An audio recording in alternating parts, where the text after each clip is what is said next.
black, you're white. Now what? What if I say the wrong thing? You probably will. Who doesn't? But I'll do my best to listen. Maybe if we're humble enough to listen to each other. Maybe if we're brave enough to lean into those difficult conversations. We might. We could. Come up with some answers. Make some real progress. Discover how much we have in common. And appreciate our differences. Now you're talking. I'm David Conley, communications consultant. And I'm Chris Thurber, clinical psychologist. Welcome to I'm Black, You're White, Now What? And tonight's episode, we're really excited to have with us Dr. Michael Vesey, who is an instructor at Marist School in Georgia. And so we'll be talking with him about his credentials and also some of the challenges that he faces just in shaping young minds. But before we do that, let's talk a little bit, Chris, about last episode when we spoke with BJ Walker in the Chicago area. And I thought it was a really great episode. I was struck by a couple of things that she said that really had me thinking, days after. One thing in particular was just about how a lot of corporations now are having or hiring diversity and inclusion directors or personnel, but that those personnel, those people, for instance, at a bank, don't approve, any funding for people in inner cities and things like that, or don't affect policy in a way that really translates. And so a lot of it can seem sort of performative. And I never really thought about it like that. I was encouraged a lot, I should say, by the fact that there were a lot of people kind of, being brought in as diversity and inclusion people. And then it started me to thinking about some experiences that I had with people who held that position at certain companies that I won't name, but I did have the experience that they were there. They were who I was funneled to talk to about programming and some other things, but they didn't really have the power to do anything but sit and listen. And so I just thought that was interesting. And like I said, over the next few days, I thought about that and some of the other things that she talked about a lot. I'd be curious to know what struck you about that show. One of the things that struck me was Ms. Walker talking about whether there are systems, whether that's a school like we're going to talk about with Dr. Vesey, or the criminal justice system, or even a restaurant that has things set up to, now I'm going to try to remember Ms. Walker's word, but it was, to hold them, to somehow meet them where they are. It's another way of saying that, it's not one size fits all. So as you were saying, hiring somebody whose skin color is different or whose religion is different to be part of a group, whether, again, that's a restaurant or a school or a corporation, is performative unless there is also a regard for what that person needs and their different background. So it's not just difference for the sake of variety, like I'm coming up to this buffet and I'm going to get 3 different entrees so that I can have a taste of everything. That's really not what diversity is about. At least that's my understanding after the conversation with her. It's so much more about understanding the background and perspective, the access or lack thereof that people have had, so that they're truly, truly going to be a contributing, creative, enthusiastic member of a community. You can't just hire them and say, well, here's your office and, the bathroom's down the hall. Right? Mm-hmm. You have to know a lot. And this is where I think I'd be very interested to know the backgrounds of people who are hired to be directors of diversity, equity, and inclusion, and whether they are really, number one, trained to do that sort of fitting to where people are, and number two, as you suggested or pointed out, given the decision-making power, the control, at least within the organization, to to make that To work. make some So change. fascinating. I hope people go back and listen to, all of our past episodes. But for today, we're thrilled that Dr. Vesey's here. And Dr. Vesey, if you can tell us a little bit about your time at Marist School and maybe prior to Marist School, some about your background so people have a context. And as you know, our format here is pretty open. So you can ask us questions, we'll ask you questions, and we'll just see where the conversation leads us in the hour. All right, good. So my name is Michael Vesey. I grew up in Chicago. It's a connection with last week. Went to school first in Arizona, and I always want to be an artist. Did my graduate work first in Seattle. So after leaving Chicago, I lived on the West Coast for a long time, for a lot of years, and was on a path, taught at a few different universities. If you had told me early in my life I'd be teaching Catholic high school in the South, that's about as far. I always tell the kids at school when they start their journey, I said, you're gonna get to 30 and look baok and say, how did I get here? You know? Right. And that's good. That means you got in the flow of things, and you let life, and you met people, and opportunities came up, and all that's unpredictable and organic, and that's how you should be living. So I've been at Marist now for 34 years. Wow. What was going to be a year or two, this was never the plan, and so I'm an art historian by training. I teach other things as well, but whatever I teach, I always approach through the methods and lenses of art history. So you're currently the chair of the Fine Arts Department, yes? Yes. And one of the things that I wanted to ask you was what power you have to determine that curriculum. Because in the past, past episodes, David and I have spoken with guests about just that curricula, and that I recalled having taken what was billed as Introduction to Art History, not Western art history, but just art history, devoid of pretty much any Asian art or Australian art, and it was very much like the Western canon. And it certainly, if I'd become an art history major, could have been supplemented by lots of other courses that were offered in, Asian art history or Aboriginal art history. But it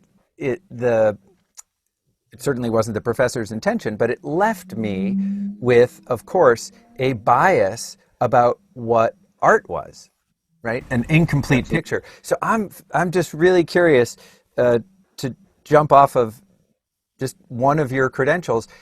Do you feel that you do get to determine the curriculum? And given that it's it's a Catholic high school, what limitations are imposed by that structure? But I'm keen to hear what you have to say about that. Well, first, to jump on what you had just said, another hat I wear for a long time, which you'll either like or not like, is I've worked for College Board for a long time. And as a College Board consultant, and certainly by far the most veteran of the art history consultants, I've watched it move through the arc you just described. When I started in the 80s, probably if you had an intro to art history, it was Jansen, Right. that textbook. It was the Exactly only what book I in had. town. It was all white men, and when people say sometimes things don't change, they do. I can tell you in 30 years that curriculum has radically shifted. So what began as what you imagine today actually collapses the first 2 years of college into 1 year. So even colleges, I think we're even more progressive than most universities, which the first year have a Western survey, like you described. The second year is a non-Western survey. They're already othered, right? But what we've done is combine the two into a single year. And so built into it is the premise that no culture is ever developed in isolation or in a vacuum, that cultures appropriate, draw upon, are influenced, inspired by in very complex ways around the world. And so that's much more authentic, right? And for the kids, I'll tell you, it's been invaluable because as you look in the class, and no matter where the kids are from, in Africa, Asia, wherever, it's essential in high school that they see themselves in the story. It's not somebody else's story, and they're there. And so I've really, I mean, we have to know 250, or the students have to know 250 works of art. A true global survey, um, over 30 of them are African art, for instance. So it's not the old, like feminists used to say, add women and stir, right? Let's take the canon and we throw this in there. This is not a time for reform. This is kind of like burn the house down. This was more radical. There are at times you can kind of tinker on the margins, but I give credit. I mean, there's certainly parts of College Board that are pretty conservative, but they gave the art historians a lot of license to reimagine this project. Back to school, it's interesting, as a product of public schools in Chicago. It's funny, I think about influences in your life. Chicago is very progressive, to say the least, right? I mean, John Dewey's spirit was still there somehow. Right. When I was a sophomore in high school, we had a required course called Black Literature. And we read Richard Wright. We read James Baldwin. I had no idea what I was learning, right? It was over my head. I just knew in my gut there was something really powerful there, right? Most of it was not my experience. I didn't understand the ideas. They were psychologically too complex for me. So anyhow, to say that I couldn't imagine when I came to the South to teach in a Catholic high school, which in my imagination would be fairly narrow and rigid and have an orthodoxy that, in fact, I found that the world's changed a lot. That books that get banned in public school, we read. The Marist are closer to the Jesuits, I would say, in terms of an intellectual tradition. So we have a lot of freedom. For instance, when I developed 20 years ago a course on Ralph Ellison's Invisible Man, they took time. I mean, those kinds of things have been supported over the years. And the other thing I'll just say, since you asked about the curriculum I was thinking about, for me, I'll say the one thing I've worked at for years, and we're not there yet, we're not even close, is that schools for a long time bring in speakers. We have workshops. So we're going to have the diversity. We've already hired a diversity team that's going to come in for the next 2 years, right? Take an audit of who we are, and how to make a plan for us to get there. All of those kind of ancillary experiences are important. It's important to have. We have a group called Mosaic, which is a student group, right? So they can feel safe with diversity issues, all kinds of things. But for me, a school puts its money where its mouth is in the curriculum. That's the place you say, here's what I actually value. Yeah. And so I'd say that, we've done it a little, but we've never done it. It's been kind of ad hoc. There's never been a bigger plan to say, let's look at like what we did with College Board with art history. I would say we're still tinkering on the margins. We haven't even started to imagine, like you said, certainly in the humanities, some of these issues, race, class, gender, are simply part of the curriculum. And people say, well, I'm in science or I'm in Latin. It doesn't matter. I mean, all of them have structural, racist, and ethnic and cultural histories that we should be talking about and should be central. So, it's slow. What's the old Chinese saying? That if you ask an American what time it is, they look at their watch. And if you ask someone who's Chinese, they look at the calendar. I've always been looking at the calendar when it comes to this stuff. Yeah. It's not going to happen in a year or two. And you guys have both taught, so you know that when you teach, it's very hard to gauge. Sometimes what you teach, you might see in a year, kids come back and say things. Sometimes it's 25 years later. Yeah. That's why accountability in education is so hard, right? Because the results sometimes are decades out there, and some of this change. So it's a tricky business thing to use business models to try to capture a frame. Yeah, I was going to kind of ask you about that, about what you thought the the impact was, as far as some of, I know, for instance, like what you've been teaching has seemed progressive. I'm saying this to, the students that I know who have been, under your care. They compare that to what they've learned in other classes that they've taken there, and yours is considered, a lot more advanced, yours and a few others. But I'm wondering, just like when you're trying to teach about some of these other cultures, just like, are you seeing a glaze over the eyes of some of the students? Like, like how much acceptance of some of this are you getting from students of different cultures, like from white students who might be trying to learn something about Baldwin? Are you getting a lot of buy-in like that, or is it something that's like what you experience, where some of it's just over their head, or? Um, well, like Christopher started. First of all, you have to meet them where they are. I always think as a teacher, I'm not there as this font of knowledge. I have to adjust and change with every class and every personality and every set of questions. And um, I think that students first of all trust you if they believe you know your stuff, or at least you are passionate about your stuff, um, and that you create a space where they can make mistakes, and it's okay. I mean, I think that's essential in school. Um, so if I'm doing my job, and the other thing I'll add is, there's some Ellison's Invisible Man is still my favorite book because it seems to address so many things.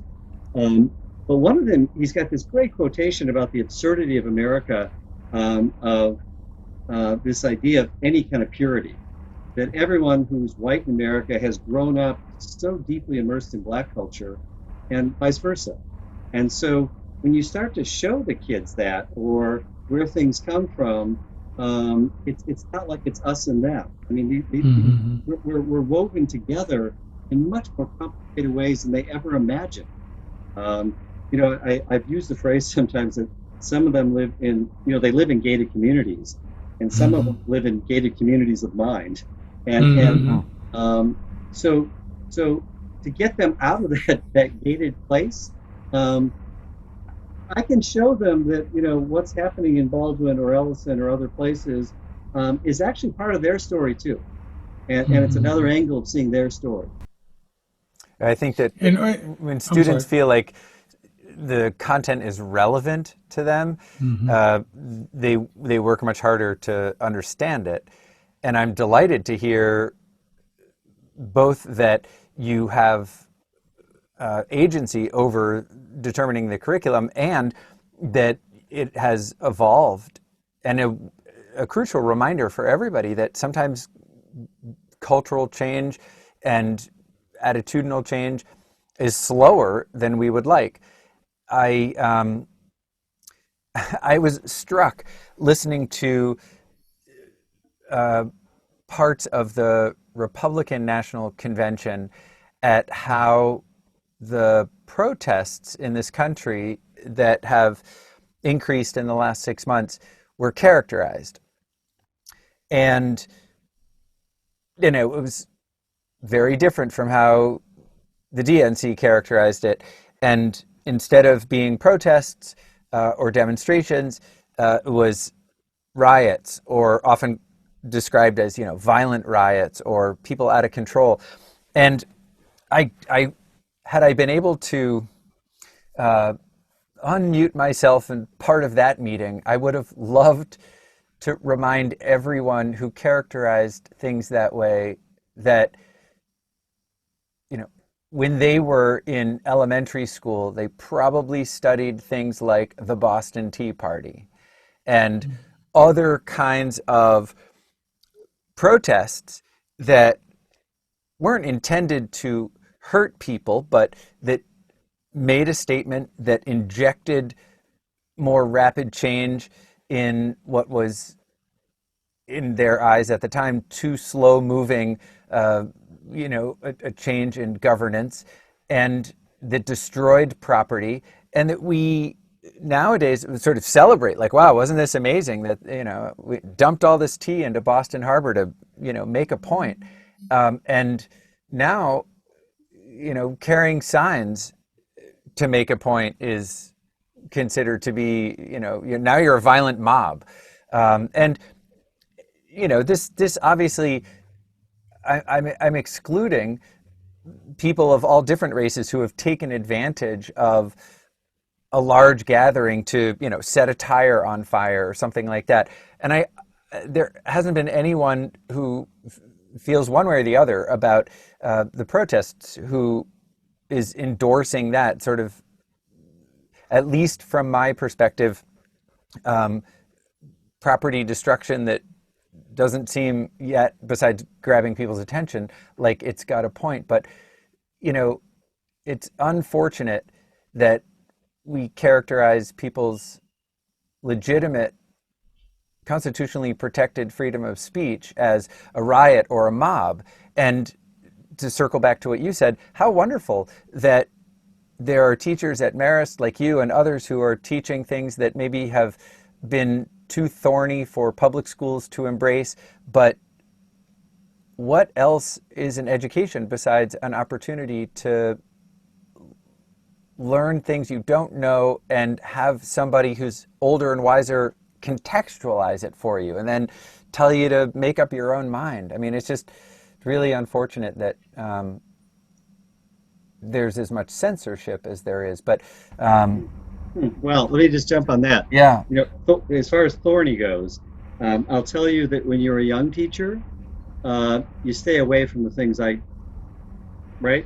Yeah. After a certain number of years, you get a different kind of gravitas, and they just don't, and you have kind of the support of parents and generations, and you feel a little bit more free to,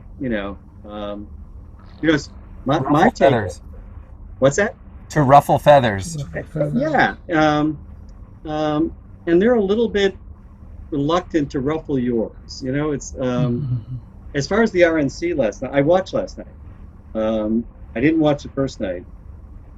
It was, to me, I'm as an art historian, I loved watching it because the pageantry of it was kind of Norman Rockwell on steroids. It was a picture of an imaginary American past that never existed. But I love that kind of, I'm fascinated just visually, watching it. I don't know if you guys know the artist Jeff Koons. Yes. Yeah. It felt like if you took Norman Rockwell as a porcelain hyper-real Jeff Koons, that's what each of the speakers felt like to me. It also felt, and I got to be careful, but it felt a little bit like a fascist rally with the flags, the columns. It looked like something that Albert Speer would be quite happy with. It made me I was fascinated, but a little bit unnerved by all of it. But I have to say, I watch it too, and I hope I'm not denigrating or labeling, but that they represent half of America. So in my mind, from where I am, it's shocking that there would even be a close possibility. But the fact that that's half of America, I have to, and a lot of the students I have at school. Today, for instance, we're on Zoom, right, like this at school today, and so we get to see the students' world. And one of the boys had a giant Trump flag across his room. It took the entire wall, right? And I've tried to think about how, and maybe I'm way off. I don't think that kid, any more than a couple days ago, we took our oldest son to Wake Forest, and Waze took us on some back roads, and I through North Carolina, and I saw a lot of Trump signs and a lot of Trump flags.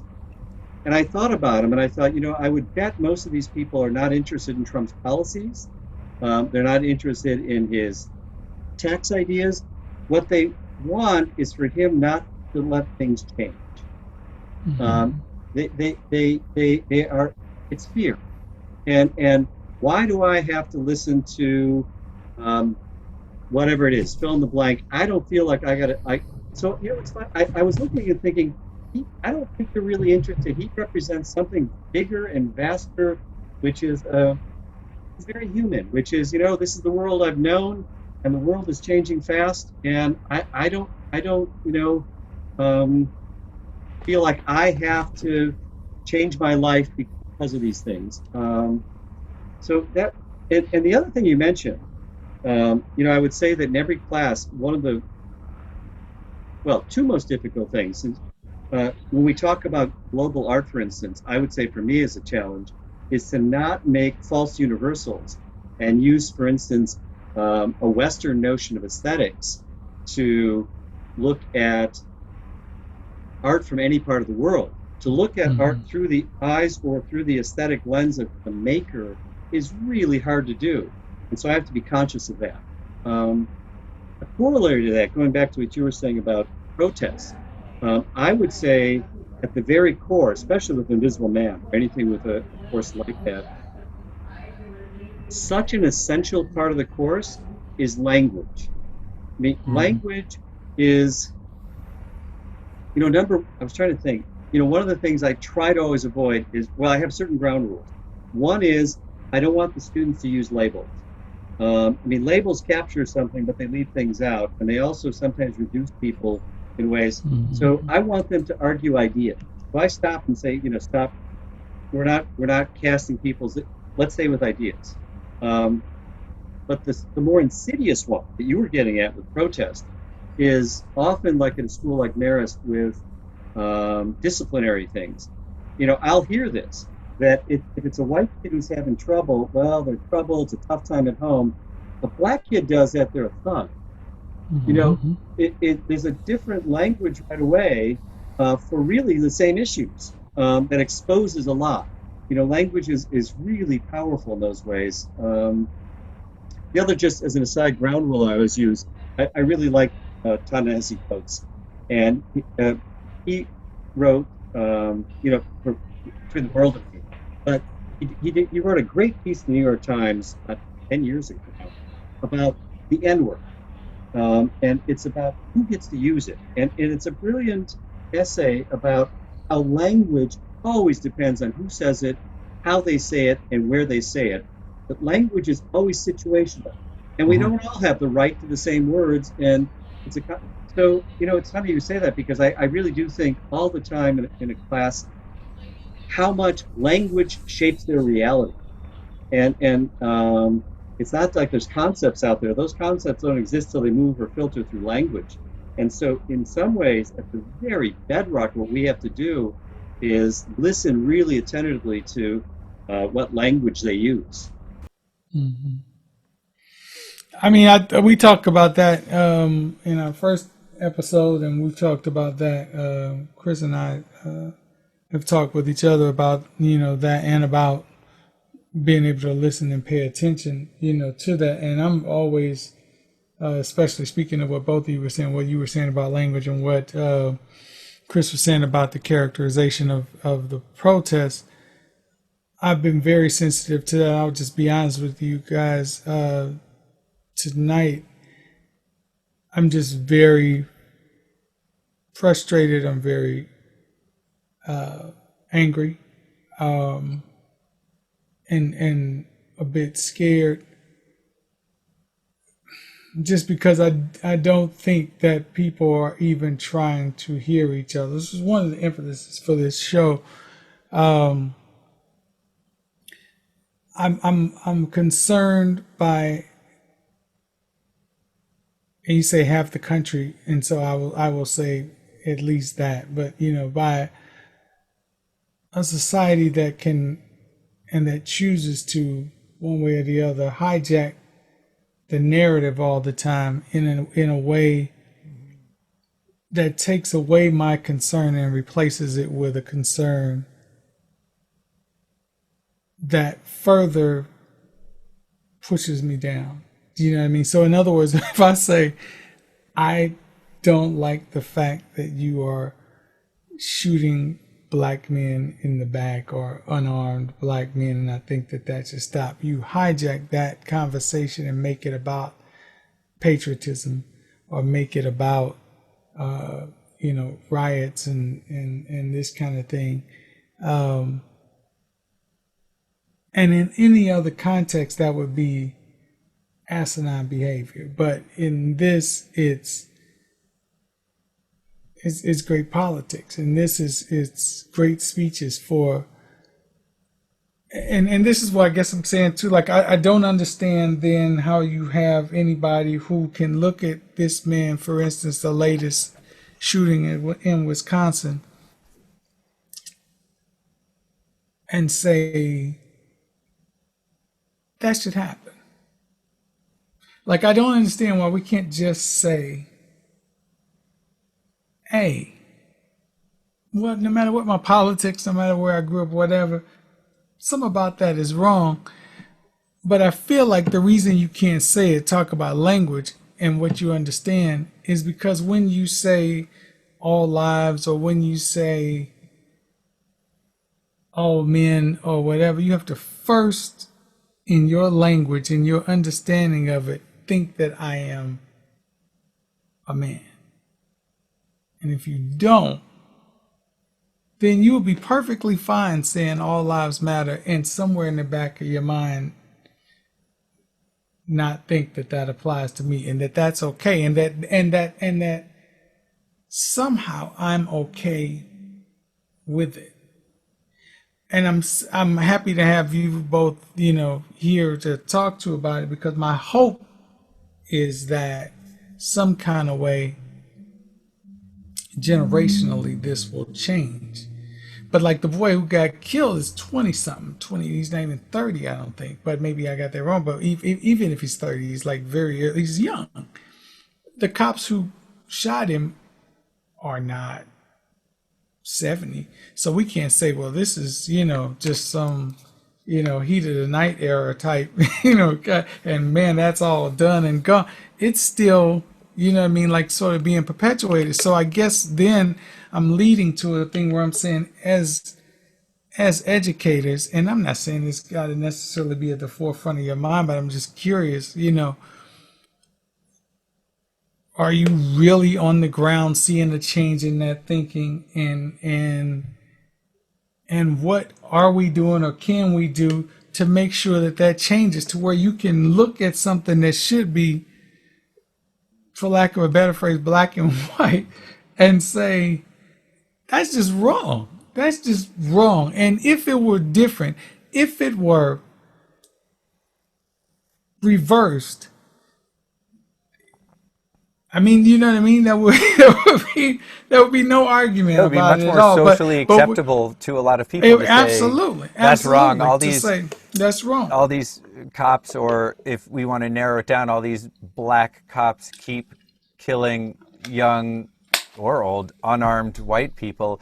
And there wouldn't be a black cop working in America. Yeah. They would be all fired, if not executed to some degree. And there wouldn't be this hijacking of the narrative that you're talking about, right? I mean, at all. You wouldn't be looking at Chris Thurber and saying, well, he got a speeding ticket in 2010, so that right there means he should have got shot in the back. Right. You know what I mean? It's just like come on with this, and so at a certain point, I'm just like feeling like that's what I'm saying. I'm asking, are you seeing any change? Because at a certain point, you just start feeling kind of hopeless that you can be having people running for office that say, hey, I'm going to make sure that we uphold the people who are shooting people in the back. I saw a thing just right quick, and I'm going to stop talking there was a whole the pageantry that Michael was talking about is,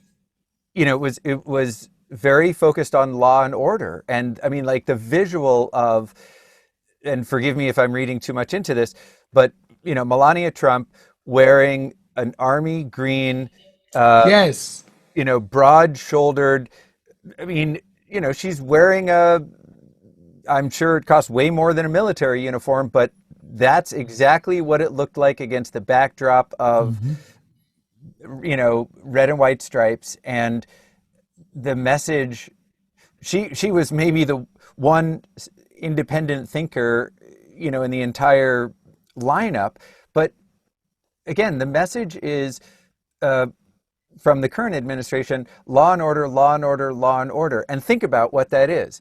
That is the hijacking of the narrative. I mean, of course, this country and most other countries do follow the rule of law. I don't think people are arguing that, but not once has, you know, dyed in the wool Trumpian talked about, or Trump himself, what is the origin of the problem? Let's not talk about Right. tamping down the protests that are a consequence of the shooting. Can we talk about the cause of the shooting?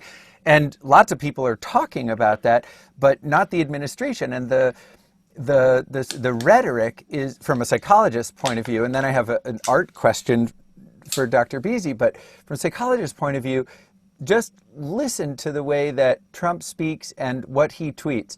He'll say things like, people have said, or everyone knows, or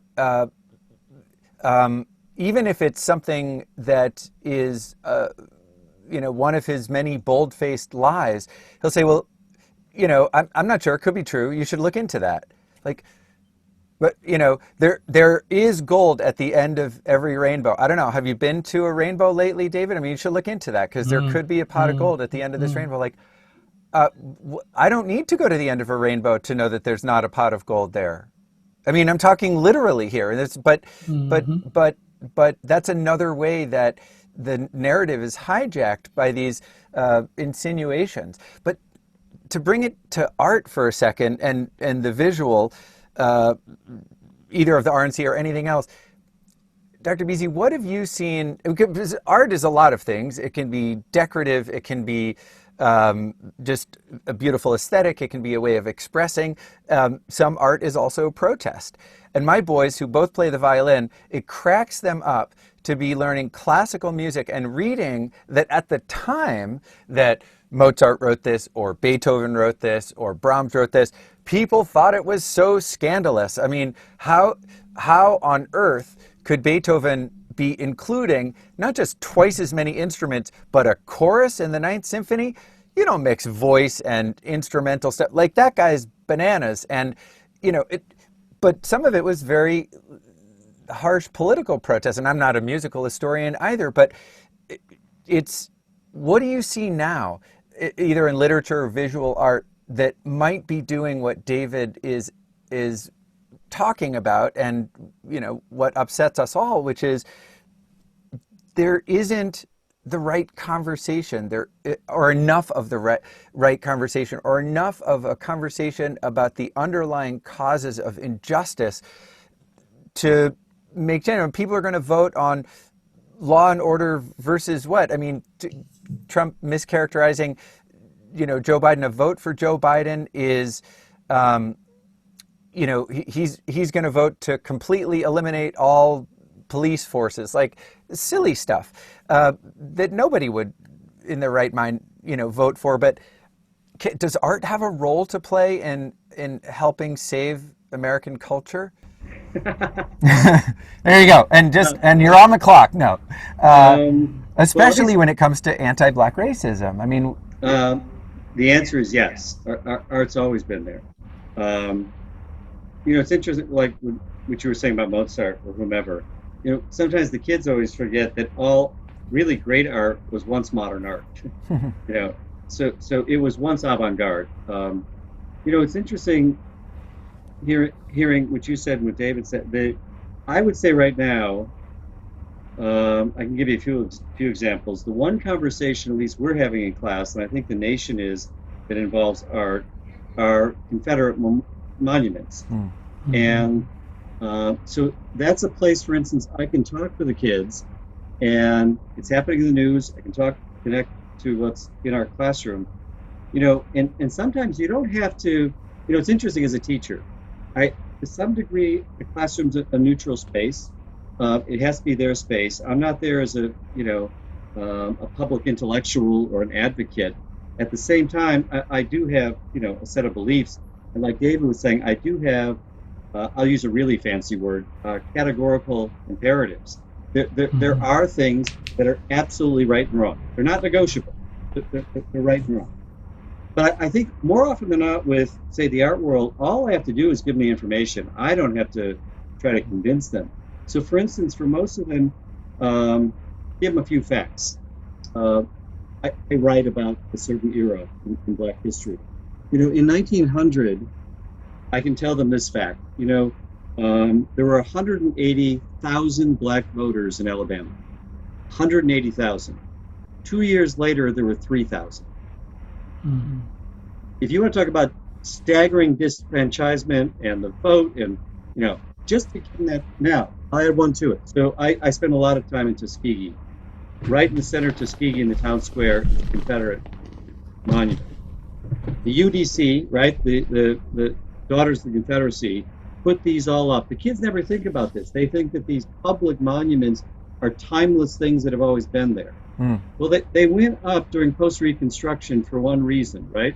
To terrorize and dehumanize. There's only one reason they ever went up. And I don't even have to say that to them. I'll just tell them that, did they ever look at where they're placed? Almost all of them are in front of a courthouse. So not only at the same time you're disfranchising, you're putting a monument up in front of the courthouse to kind of reaffirm terrorism and a certain kind of power. So the few lucky people who do get to go in because of grandfather clause or poll tax or writing the preamble to the Constitution, they're looking at that. So I don't, I could give you examples of contemporary ones, but things that are in the news that are, I think, maybe redirecting the narrative. That's just one example. So when you present that to them, what are you hearing back from them? Are you hearing an understanding of that? Like, oh, well, you know what? Maybe that alters my view on the monuments. You know what I mean? Like, say that, not that particular kid, but I'm saying like a kid who would have the Trump sign in the back or whatever. Somebody who might have felt like the monument should stay. Are you seeing like any aha moments with that, or? At least, what I like, again, this is long term, so I don't know the answer, but they ask questions. I mean, the one thing I don't want is when they tune out, start looking at their phone, right? The fact that they're still asking me questions or they're listening, at least I'm giving them maybe a different point of view than they've heard in other places when they go home or someplace else. They have, again, I'm not telling them what to think, but I'm giving them an alternative. That's it. And maybe, talk about narratives and who hijack stories. Well, what happens is also what gets erased. I'm putting back some of those things that got erased. Well, they were made at a certain time for a certain reason and positioned in a certain place. And you should know that. That's before you reflect upon what I think about this, right? You just need more information. You know all the facts. Yeah. Yeah. Well, I mean, I'm hoping that just the promotion of the thinking, and then presenting of the facts is something that can help change some of this, because I mean, it's scary, it just is, and it's discouraging. It can be very, and I think about my kids and look at this stuff, and it's just. I mean, it's funny you say. So last night we sent home or yesterday, the student handbook, and I love student handbooks because so Christopher, I don't know if you ever look at your student handbook, but they're fun to see the rules and regulations and penalties. And I, as a historian of education too, I write about ed history. I'm fascinated by those rules, right? And so, for instance, because we had last year a couple incidents at school with the N-word, they decided to do something that was fascinating. They put an entire page, so it wasn't told in just the abstract, a whole page of things we don't want to hear from you, which are considered offensive. So it was the F word, that's so gay, a whole list. So at first, I thought, what are they doing? But then I really actually applauded them. It's like, hold it. If you don't know, here they are. And this isn't to make you feel much better, David. This is, but but my son, who's a 10th grader, the last one on the list was, um, you throw like a girl. Mm-hmm. And my son said, "Why is that on there?" And I started explaining. He goes, "I've never heard anyone say that." He said, "You Mm-hmm. never?" He goes, "So I thought, little steps." Right. Yeah, yeah. Yeah. There's a little hope. Yeah, It's a absolutely. ray. That's all I'm giving you. Right, right, right. That's all you need sometimes. That's all you need. I mean, I won't stay. I tend to be in general baseline optimistic. So, some of that optimism, will bring itself back. But it is frustrating to say, like I said, when we were talking about language, that just kind of struck me because it's frustrating to say, I'm telling you about a problem and you're telling me something else that is not the problem and that has no intention of fixing the problem. It's another thing that you're actually, sort of creating as a problem. Like, in other words, I really want to fix headaches, but I don't want to deal with the tumor. You know what I mean? I just want to, and that's just kind of, I don't know, kind of weird to me. And so it's just, like I said, very, very, very, very interesting. Um, But I feel what you're but saying. I appreciate. When I watched the Yeah, news yeah, yeah. last night and saw what was happening in Wisconsin, I mean, my jaw dropped. It's, part of me kept thinking, Mm-hmm. well, at least thank God we got video, that this stuff's all being Mm-hmm. recorded, because it's been happening for a long time and it was, swept away. At least there's evidence. Right, Um, right. I mean, it's not any consolation, but I watched that and I thought, are you kidding me? With where we are in Mm-hmm. the world now, this stuff still happens. I mean, Yeah. it defies belief. I don't even know what to say because it's so far out, but I can even believe still happens. So I'm with you on that. Mm-hmm. When we spoke with John Leggett, who's a detective with the St. Louis Municipal Police Department, he emphasized the importance of community policing, where Mm-hmm. law enforcement officers are not asked to get cats out of trees or uh, be social workers and do some family therapy if an argument is so loud between a couple that the neighbors call the police, and instead that they are living and working in the neighborhoods where they're also policing. And Mm-hmm. what John kept saying was forming relationships. And that really struck me, just as it did Dr. Vesey when you said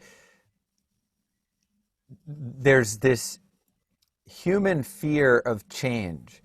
And I I'm thinking about everything that the two of you have said, in the last 50 minutes, and trying to shine that lens on it, because there's there's got to be a reason why the narrative gets hijacked, or schools ban certain books, or uh, the institutional racism that has existed for so long is so uh, seems so durable and resistant to change. And I'm sure there are many reasons, but a fundamental reason has got to be a fear of change. Um, and, you know, on a very personal level, I can say that just in the half dozen episodes that David and I have done of I'm Black, You're White, Now What, my attitudes have changed. And it takes a certain amount of, uh, I want to say, well, I was going to say humility. It's actually not humility, like I don't know it. I don't think it's like factual information so much that I've acquired, as much as I've been um, trying my hardest to be open to different viewpoints. And, I guess one of the reasons why people might be afraid of change uh, is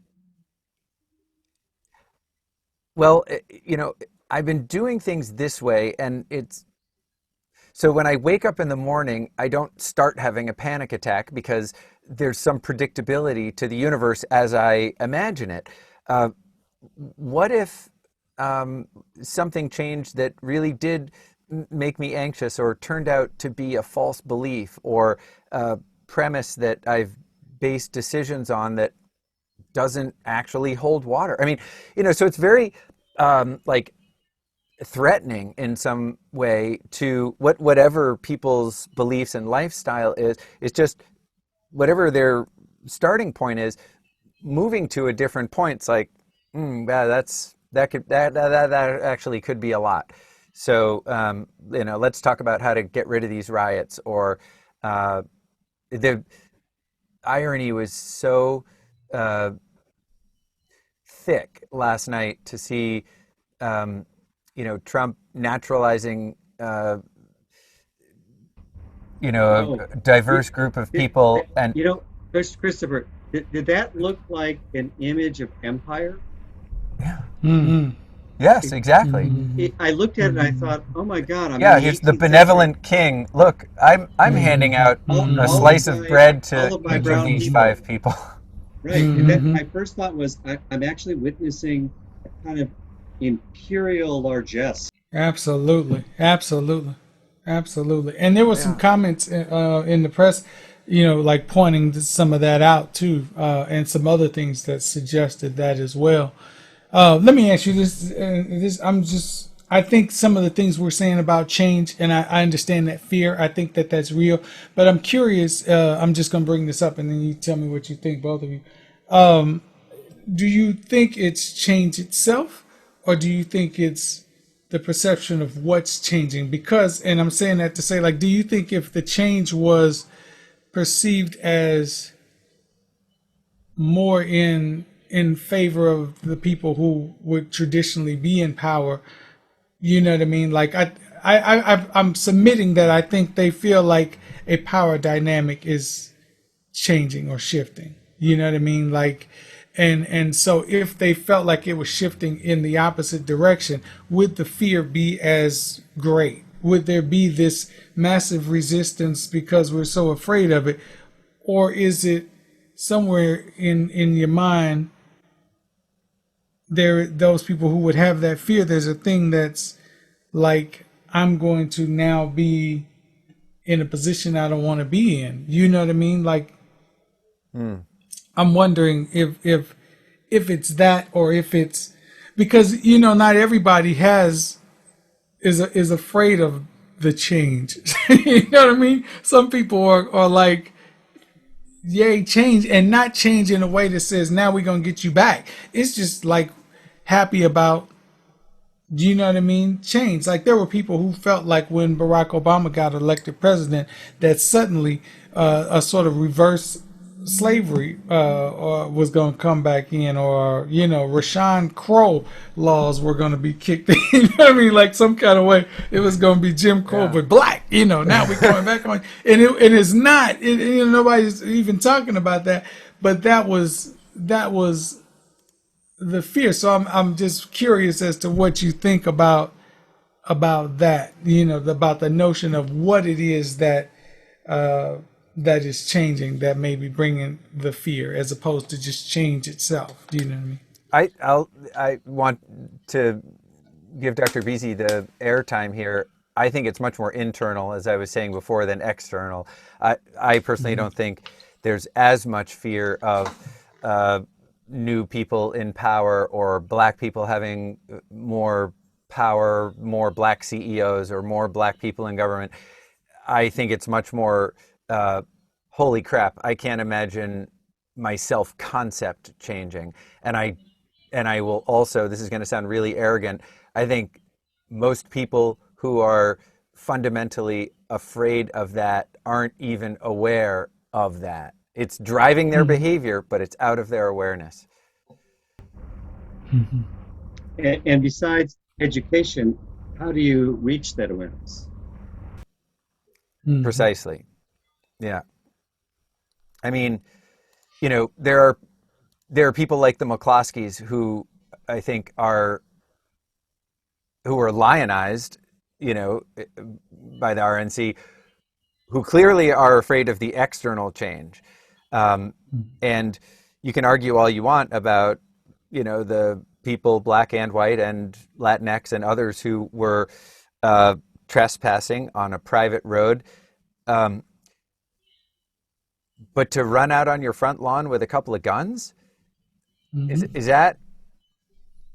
is that really the, you know, I mean, today somebody was on my lawn letting their dog take a dump on the grass. You know, I don't have to be happy about that. I wasn't happy about it. They didn't clean it up. I was looking out the window, so I got better things to do than go start an argument with someone. I'll clean it up. My dog poops on the lawn too, and I've probably pooped on other people's lawns when I haven't seen it. But I'm not running out there with a gun telling people to Mm-hmm. get the hell off my property. Mm-hmm. Good. Uh-huh. It's those clearly are people who are so concerned about the visual. But yeah, I think, you know, it sounds, Michael, like you and I are in agreement that it's this frightening. I would have to change the way that like my self-concept or something. I don't know. But how would it change your self concept? How would it change your self? I don't understand that part. Help me with that. How does it change your self concept? Like what's changing about your self concept? Um, that it's, well, what's changing about my self-concept, and again, at the risk of sounding arrogant, is like I hope that for a while I've been on this trajectory of not being too uh, too what's the word, like solipsistic, to thinking that this is my world, that I know it, that I define it, and excluding other viewpoints. Like we were talking about at the top of the hour, if your Mm-hmm. education is not representative, nobody's going to learn everything or expose you to everything, artistic, scientific, and whatnot. But if you get a sampling, you stop believing in, you know, the inherent uh, like rightness or orthodoxy of your own thoughts. You know, people talk about, you know, being in an echo chamber or something.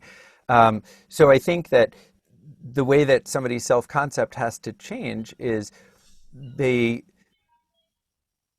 they have to be willing to open themselves up and have some potentially, you know, threatening new ideas, like be part of the mix. And it changes my view that I at least have a basic idea of what happens when the sun comes up and then when the sun goes down, and, you know, everything in between. It's sort of that predictability that I was talking about. But um, it's, you know, I think we all have so much more to learn about other people's perspectives. But if you're really, really going to open yourself up to another person's perspective, and truly empathize and not confuse empathy with agreement, then I think that you have to uh, get ready to get shaken up a bit.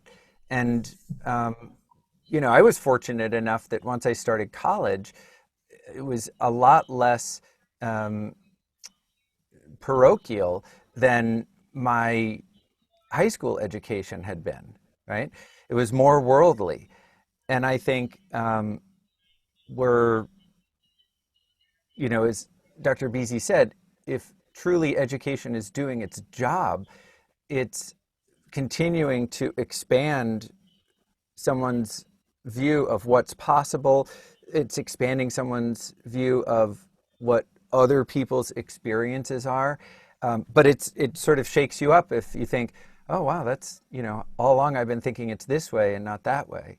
Um, but I have to. You're asking a really good question, David. I have to, and I'm going to have to think about it some more. And Because I guess I'm concerned about, and I use concern incorrectly. I guess I'm confused more than anything about like how, for instance, and you know what, this may be something more so for you, Dr. Beasy. To the I'm just saying, talking about your experience with like Invisible Man and some other things that touched you around high school, as you said, and in college. But how did learning about some of those things then, like when they changed you and how you saw things, did it diminish how you saw you? Like, I don't understand the fear of that. I don't understand. I've never had a fear of learning about other people because I never felt like it somehow made my view of me or my influence or whatever smaller. If anything, it made it greater. So I don't understand how certain things that would seem basic to me, like when if I make a promise that everybody who is a citizen of this country has rights, and now some people are saying, listen, my rights are being trampled on. I don't understand how acknowledging that they are being trampled on when they're being shot in the back and whatever is a thing that diminishes you to the this is degree what that you have to this is have the a research fear of it. that Kenneth and Mamie Clark did that doesn't make it into introductory psychology textbooks, but someday, as Dr. Vesey's saying, it might, and it's probably in a couple, but and that is that whether you're black or white, if you ask kids, you show them a couple of dolls of different shades of tan and brown and, lighter, darker, point to the bad doll. Mm-hmm. They'll point to the black one, point to the good doll, point to the pretty doll. Absolutely. Like, again, their research was so revolutionary, and that study, of course, has been replicated many times in a lot of different ways. So I think that I must have grown up, especially in, Wonder Bread white South Portland, Maine, believing that, the color of your skin, doesn't matter, but just to be clear, I mean, if you're white, you're handsome and smart and like that's, and I didn't explicitly think those things, but I'm not so, naive to think that the limits on what I was exposed to growing up, at least for the first 16 or 18 years, imbued me with a bias that somehow my racial identity was superior. So if I'm going to open myself up to some new ideas, that's fine if it's sort of factual. Like, you want to tell me that, Topeka's the capital of Kansas, and all along I was thinking it's Kansas City. Like, that doesn't rock my world. You want to tell me that somebody else who really doesn't look like me is going to be on equal footing? And to be clear, so nobody watching or listening to the webinar podcast misunderstands, I didn't consciously have those beliefs, but I've read enough of the research to know that I would be like an alien, not part of the human species, if somehow I didn't have those beliefs. Mm-hmm. And that's what I think is threatened, is white superiority. And that's what I was trying to get to. So David, you were saying... Go ahead. I'm sorry. I was just going to say, I bet both of you had a lot of, and I, it's something I don't think I can teach. You're either blessed to have, and maybe you can encourage, is curiosity. Mm-hmm. And, there's so, I was listening, like what Christopher was saying, I think there's a kind of curiosity, obviously, just about things in the world and getting depth.